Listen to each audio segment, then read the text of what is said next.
The other things that are playing a factor as well is that there is a heap of choice for people to rent in now. A lot of the purpose-built rentals are now taking occupancy, so that's putting a lot of places on the market. There's a lot of places for tenants to choose. Therefore, supply and demand is coming into effect.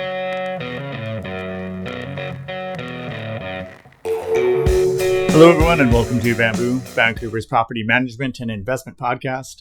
This week, we're going to be going over the stats, but don't worry, we're not going to bury into just a bunch of boring numbers, because we're actually going to talk about what to do with these stats and how they actually apply to real world being a landlord. So, the BoC, the Bank of Canada, just dropped their interest rate by 0.25, 1 quarter. So that's not a huge deal, and it's not going to make a massive amount of difference in the rental world. However, we may start to see a couple of things change as things pick up on the sales side, because they are intertwined to one another. So if we see some more action happen in the sales side, i.e. more transactions, as we already have a lot listed, then we may start to see the rental prices start to increase. This doesn't mean that we're going to have a raging market because of this little drop that's just occurred, but what it may show is that more people are going to actually start pulling the trigger and buying things.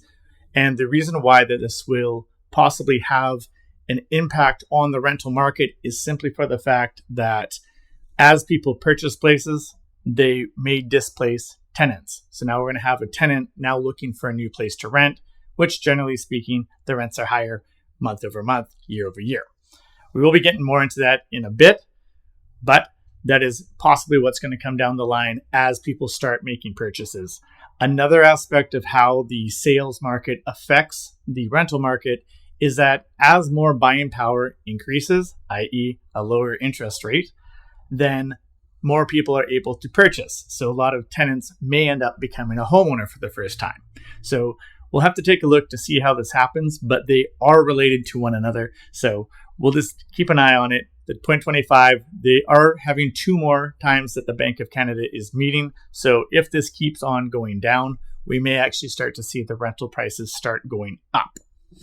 So we discovered why the more activity affects the rental market from the sales market. So let's go take a look at the actual stats of what's been going on in the rental market. The average price for a 1-bedroom rental has dropped again from 2,206 to 2,171 from August to September. This is the second time in a row that it has dropped, and it's been $61 since July. Where we currently are at, though, in September, a year-over-year difference is $199 per month. That is a substantial drop year over year, with White Rock and Surrey being hit the hardest with an 11.4% drop year over year. So, why are the rental prices down? This is a common question that we get asked. And while there's no silver bullet and a lone reason for why it is dropping, the major factors that are playing in the fact is the immigration rules have changed. There's less student visas going out and less people coming to Canada in general. So this is generally who is renting the places, especially furnished units and unfurnished units as well, around schools in particular, as people come to Canada to get an education and further their life. We also have noticed less emigration, meaning people moving around in Canada.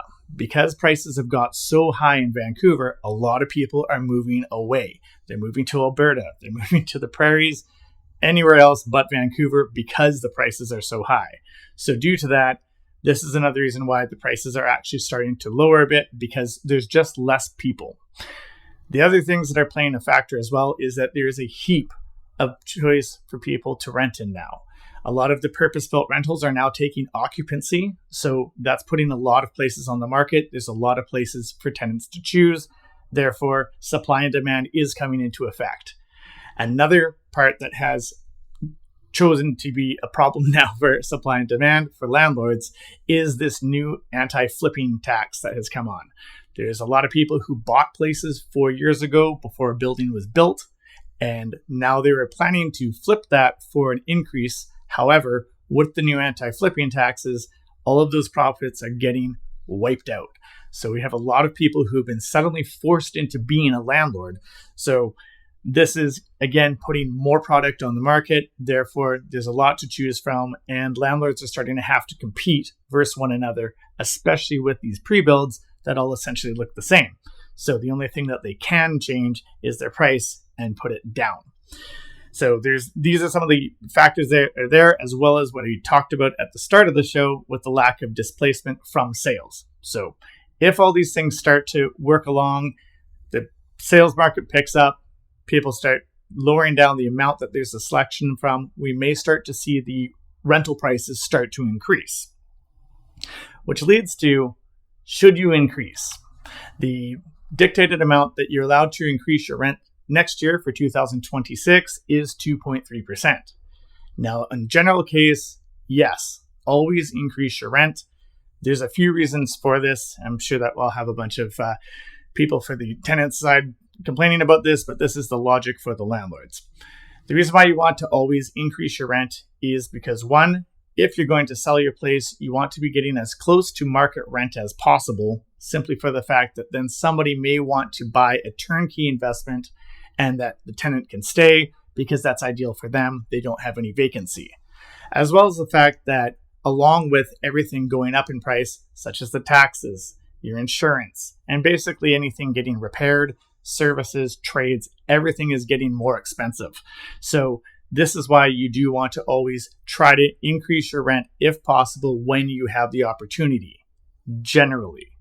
However, in our current state, because the market is so soft, you may want to consider not increasing your rent for right now, simply for the fact that if somebody gets a rental increase, the first thing that they do is they'll go and look at what's comparable out there. So if they can find a comparable one bedroom for $200 or $300 less per month, it may cause them to move.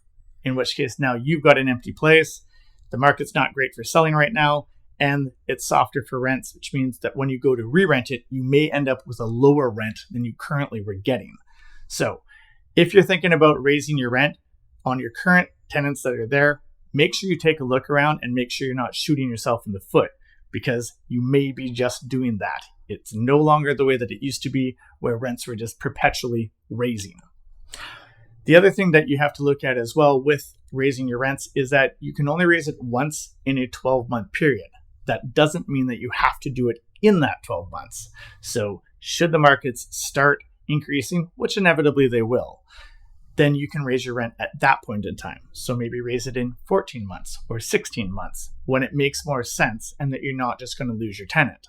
So at that point in time, if you've raised it after 16 months, that will be your new marker, and you can raise it every 12 months from that point on. So just keep that in mind if you're thinking about raising your rent, because you're trying to offset the now increased fees that you are paying. It may not be the right time to do it, but that doesn't mean you don't ever do it. So just a food for thought on the rent increases. So we have received a question about who pays the move-in fee for a place. The RTB1, which is the government-issued tenancy contracts that go out, is silent on this. So typically, the way that it works in a strata building is that they will charge the owner. They don't charge the tenants. The owner always foots the bill. However, in your addendum, you can fix that with the tenant and declare that they will have to pay that fee for the move-in and the move-out. This also applies to fines, so make sure that you keep track of that. And it's also covered in the Form K, which all stratas require. It tells the strata who the tenant is, how to get a hold of them, and that it is in fact rented. So make sure that you cover this before the tenancy starts, because it can lead to problems later. One of the things that we have been noticing as well is that some of the stratas are making their move-in and move-out fees astronomically high. We're dealing with one out in Richmond currently where the move-in fee is $450, one direction. The move-out fee is $450 as well, one direction. So that is a total of $900 that a tenant is going to have to pay to move in and move out of this. We figure that this is one of the ways that buildings are starting to try to restrict rentals without actually saying you can't rent. They're just trying to make it as expensive as possible so that people won't want to rent. So we have been running into this as we've been trying to find a tenant to move into this, but as soon as we present that it's $450 to have the honor to move into this building, that they don't want to do it anymore. So some of the solutions that some landlords have been using is to either cover part of this to bring it back down to a more reasonable or typical move-in fee, which is around $200 or so.